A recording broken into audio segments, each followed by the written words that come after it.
Data warehouse merupakan koleksi data yang berorientasi subjek, terintegrasi, time variant dan tetap dari koleksi data dalam mendukung pengambilan keputusan manajemen Inmon. 2005 fitur data warehouse merupakan sistem yang berfokus pada pembelajaran, analisis dan presentasi data agar perusahaan dapat mengambil keputusan yang tepat. Oleh karena itu berikut fitur-fiturnya berorientasi objek data yang terintegrasi data time variant non-volatil butiran data demi tercapainya arsitektur yang tersusun dengan rapi. Dibuatlah sebuah data warehouse dari software dan hardware. Dalam pembuatannya tersendiri terdapat beberapa komponen data warehouse yang perlu diketahui, yaitu data source, data staging, data storage information, delivery data source, merupakan sumber data inputan data warehouse yang dibagi menjadi 4 kategori, yaitu data produksi, data internal, data terarsip, dan data eksternal.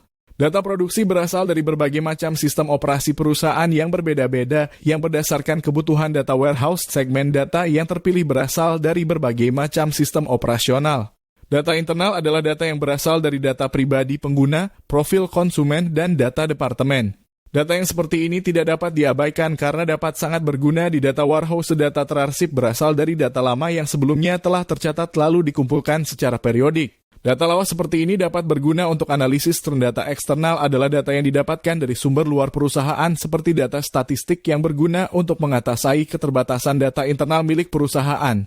Biasanya dibutuhkan konversi format dari data eksternal ke data warehouse perusahaan. Data staging setelah melakukan proses ekstraksi data dari berbagai sistem operasi dan sumber eksternal, langkah berikutnya melakukan persiapan untuk file yang akan disimpan di data warehouse. Data yang didapatkan dari berbagai sumber perlu diolah terlebih dahulu agar ada 3 tahapan, yaitu extraction, transformation, dan load. Data extraction adalah proses yang berurusan dengan banyaknya data dengan menggunakan sebuah metode khusus dan tiap teknik harus disesuaikan dengan jenis data yang akan diolah.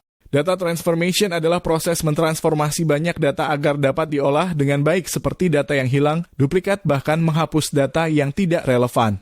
Data loading adalah proses initial loading data besar ke dalam penyimpanan data warehouse. Data storage merupakan penyimpanan data yang spot repository pada data warehouse. Repositori data untuk sistem operasi yang termasuk data terbaru. Serta repositori data berikut berisi struktur data yang sudah dinormalisasi dengan baik agar cepat dan efisien. Information delivery menampilkan informasi pengiriman untuk siapa usernya dan kemana saja arahnya yang akan dituju dengan menggunakan algoritma tertentu.